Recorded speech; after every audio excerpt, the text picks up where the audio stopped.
Bon, bonjour à tous.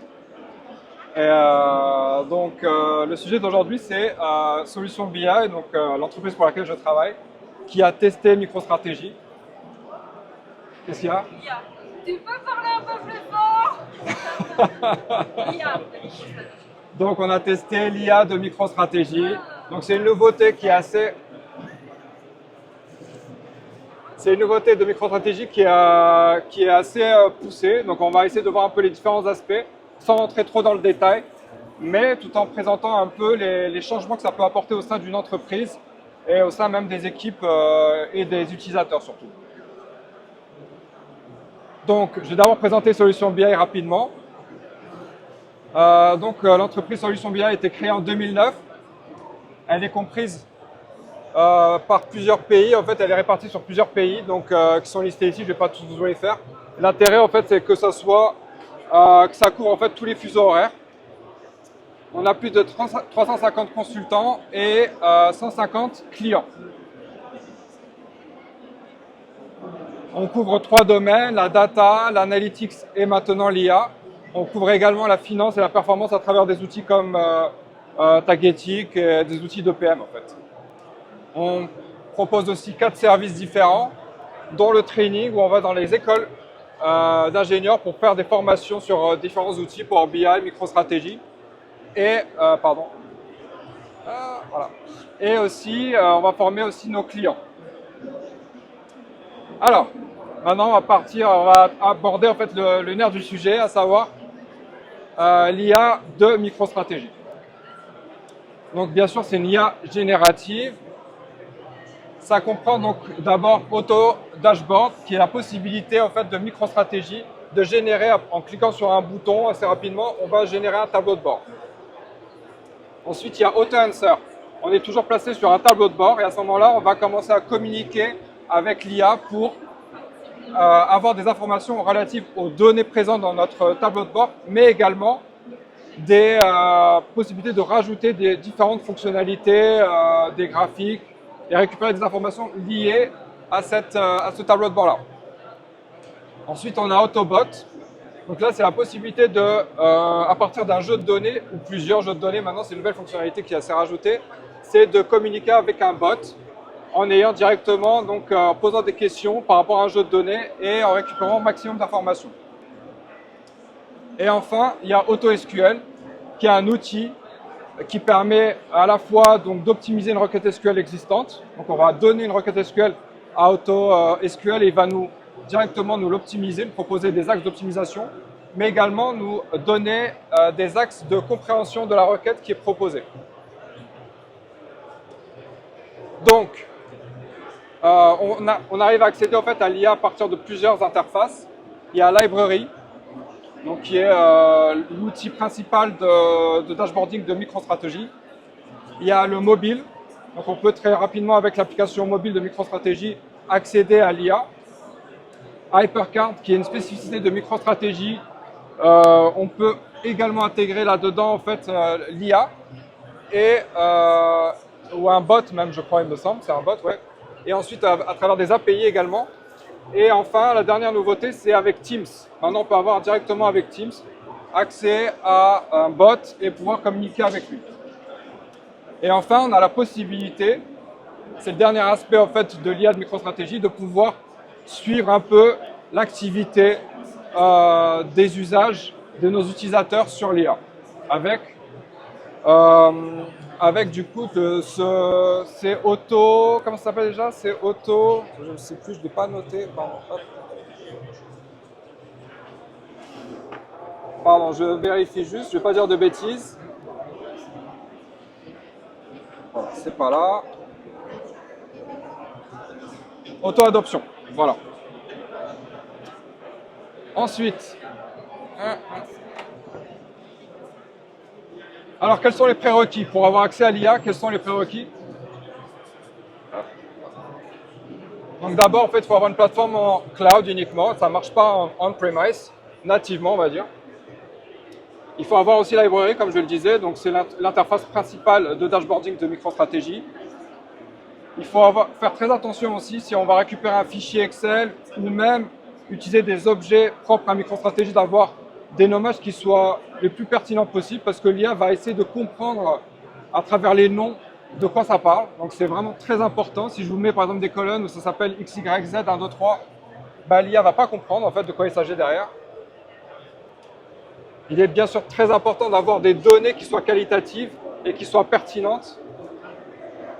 Et enfin, ça c'est une nouveauté aussi dans l'IA, c'est de pouvoir donner un maximum de contexte à l'IA avec un ensemble en fait, de contexte qu'on va pouvoir donner à l'IA pour lui expliquer un peu de quoi ça parle.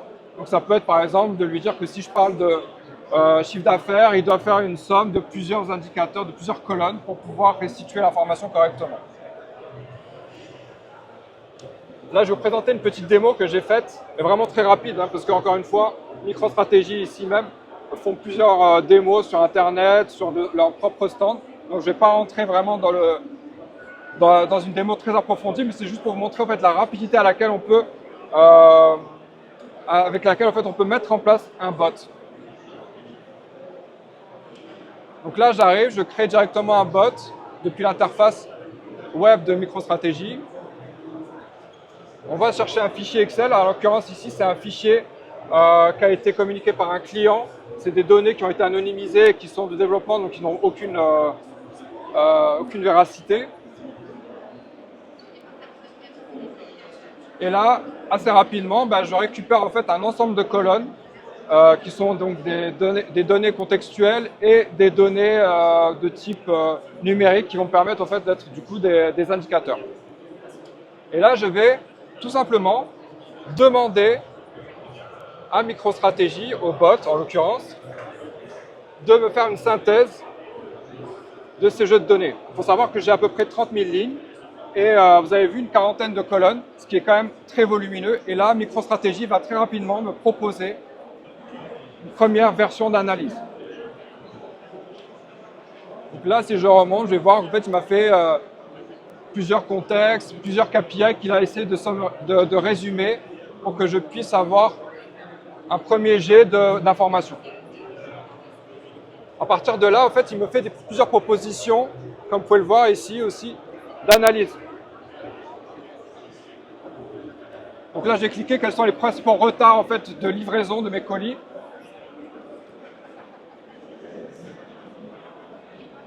Et là, tout de suite, en fait, MicroStrategy, en quelques secondes, va me proposer une série de KPI, mais aussi donc une répartition graphique de mes causes de retard. En l'occurrence, ici, dans ce graphique, il m'a mis le unknown en fait, que je ne peux pas intégrer. Là, je vais lui dire, en fait, s'il te plaît, exclue-moi les unknowns de mon graphique. Donc, il est capable en fait, de comprendre que par rapport à la réponse qu'il m'a donnée précédemment, il peut modifier, il doit modifier en fait, mon graphique en rajoutant en fait, un filtre. Donc là, je lui dis, rajoute-moi unknown, enfin, exclue-moi les unknowns de la cause of delay. Là aussi, il y a la complétion qu'il faut utiliser au maximum pour qu'il puisse comprendre le plus possible en fait, votre question. Et là, en fait, il va me restituer mon graphique présenté différemment pour que ça soit plus lisible avec les mêmes indicateurs que précédents. Et ensuite, je peux vérifier aussi la requête qu'il y a derrière, le code qu'il y a derrière, pour justement valider que le non a bien été exclu. Et enfin, dernier point, là, je vais lui demander de faire une analyse sur les pays scandinaves. Tout de suite, même si je n'ai pas la notion de pays scandinaves dans mon jeu de données, MicroStrategy va être capable de me restituer des informations relatives en fait, à ces pays-là. Donc là, il va me sortir une série d'indicateurs liés aux pays scandinaves.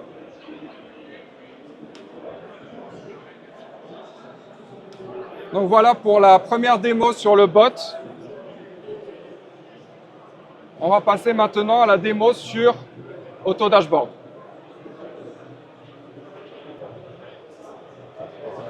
Donc AutoDashboard, on part sur la même interface que tout à l'heure, c'est toujours la même chose. On va cliquer sur un tableau de bord vide. On va aller sélectionner le même jeu de données que j'avais précédemment. Et on va... Donc je le laisse faire. Et on va lui demander tout simplement de créer un tableau de bord à partir des données que je lui fournis, à partir du fichier Excel que je lui fournis. Donc encore une fois, c'est un jeu de données où il y a 30 000 lignes, il y a une quarantaine de colonnes, c'est très volumineux, donc lui, il va essayer de trouver en fait les axes d'analyse et les indicateurs les plus pertinents qui va m'afficher en fait dans mon tableau de bord. Donc là, on voit qu'en fait on a ce petit bouton ici en haut à droite, je clique dessus et on commence à discuter, à échanger avec l'IA. Là, je vais cliquer, je vais lui demander de créer une page d'analyse sur mon jeu de données.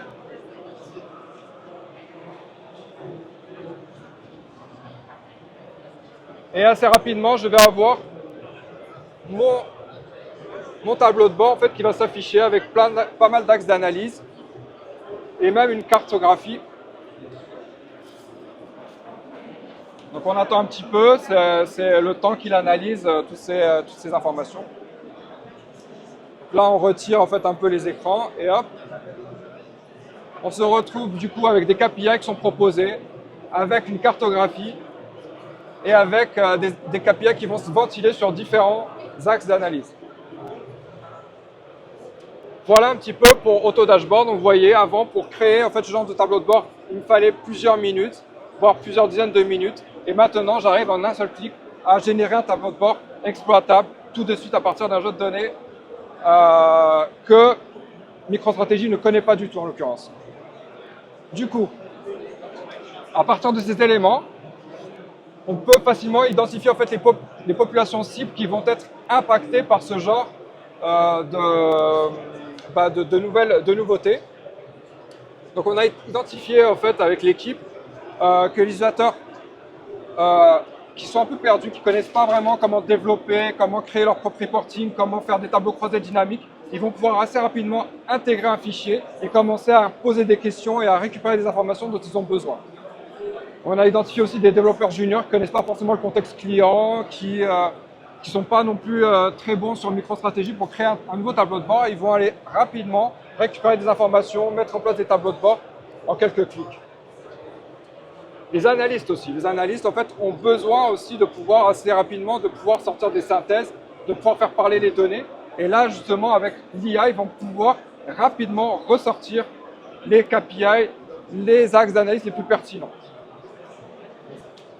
Ensuite, on a aussi les utilisateurs pressés. On vous demande de faire une analyse rapidement, vous n'avez pas le temps.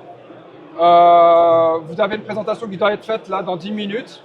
Allez hop, je prends mon fichier, je vais demander à l'IA de me générer un tableau de bord. Au moins, je n'arrive pas, excusez-moi l'expression, à poil devant ma présentation. Ensuite, il y a les designers aussi. Imaginez, en fait, vous faites un atelier de design thinking. Très rapidement, vous pouvez dire, je veux un camembert sur ça, je veux une cartographie sur ça. Je vais très rapidement en fait, pouvoir sélectionner ces graphiques, les rajouter dans mon tableau de bord et les montrer ce que ça peut donner en termes de visuel à mes clients. Alors, les plus de ces solutions de l'IA, de MicroStrategy, donc c'est d'abord l'autonomie. C'est une évidence en fait que ça permet aux utilisateurs d'être beaucoup plus autonomes. Et ça, c'est vraiment quelque chose d'assez révolutionnaire pour moi. C'est aussi la possibilité, comme on le disait juste avant, d'avoir ce maquettage qui peut être fait assez rapidement. C'est aussi, comme je l'ai dit, avec les requêtes SQL, on peut avoir des optimisations rapides de nos requêtes SQL. C'est aussi des paramétrages rapides et simples. Vous avez vu tout à l'heure, j'ai rapidement créé mon tableau de bord ou encore mon bot. Ça s'est fait en quelques secondes. La complétion, pour moi, c'est un outil assez important pour pouvoir faire comprendre à MicroStrategy comment il doit aller chercher les informations. La revue de code aussi. Donc ça, c'est la possibilité de revoir dans un graphique que propose l'IA, le bot, de revoir en fait les différents filtres qu'il a appliqués, les différents calculs qu'il a mis en place pour pouvoir en fait, pour pouvoir être sûr en fait, de ce qu'on affiche. Et bien entendu, c'est un gain de temps qui est quand même assez conséquent. Et maintenant, les moins. Alors, il y a malheureusement pas la possibilité d'avoir en fait du on-premise. L'IA à partir de l'on-premise. Donc, si vous avez une installation qui est faite sur vos serveurs, ça ne va pas marcher. il va falloir voir avec MicroStrategy dans ce cas-là pour avoir accès à l'IA d'une manière détournée. Et aussi, bien sûr, ce qui est très important, c'est d'avoir une certaine rigueur en fait dans ces analyses. Et en fait, comme je l'ai dit, en fait, il faut avoir des noms qui soient bien définis, qui soient pertinents pour que ça fonctionne bien, encore une fois. Et c'est aussi dans la façon dont on pose des questions, c'est hyper important de faire très attention à la tournure de ces phrases, d'être bien précis. Parce que moi, si je vous dis par exemple, toi, Johan, tu me retrouves à 14h et quelques, je sais pas, là au fond, bah, tu vas pas savoir on risque de pas se retrouver. Bah, c'est la même chose avec l'IA, si on n'a pas des questions précises, eh ben, elle va pas s'y retrouver non plus. En conclusion, MicroStrategy en fait a permis quand même une certaine évolution qui est quand même assez importante de sa plateforme à travers l'IA. Pour moi, c'est une grosse évolution. C'est pas non plus une révolution comme certains le vendent, etc. Mais c'est vraiment une très très grosse évolution. C'est un outil vraiment très sophistiqué. On est bien loin en fait du simple gadget. On est vraiment sur quelque chose qui va accompagner de manière assez poussée nos utilisateurs et les autonomiser. On se sent encore une fois moins seul. C'est un peu comme quand on est dans un vaisseau spatial, quand on voit les films de science-fiction, il y a toujours un petit IA en fait avec qui nos héros en fait ils communiquent. Et ben là c'est la même chose. C'est aussi un accélérateur parce que c'est un gain de temps. Donc c'est vraiment un outil qui permet d'aller beaucoup plus vite en fait dans ces analyses. Et comme vous l'avez vu aussi, c'est facile à prendre en main. Moi personnellement, ça m'a pris très peu de temps pour être autonome dessus en quelque sorte. Ça permet aussi une certaine agilité dans la façon de travailler. Et enfin, no data, no IA. Donc là, c'est ce qu'on a sur notre t-shirt, nous, chez Solutions BI, parce qu'en fait, ça ne sert à rien d'avoir de l'IA si on n'a pas de la donnée qui soit pertinente, qui soit bien structurée et qui soit juste. Donc voilà, merci beaucoup à tous.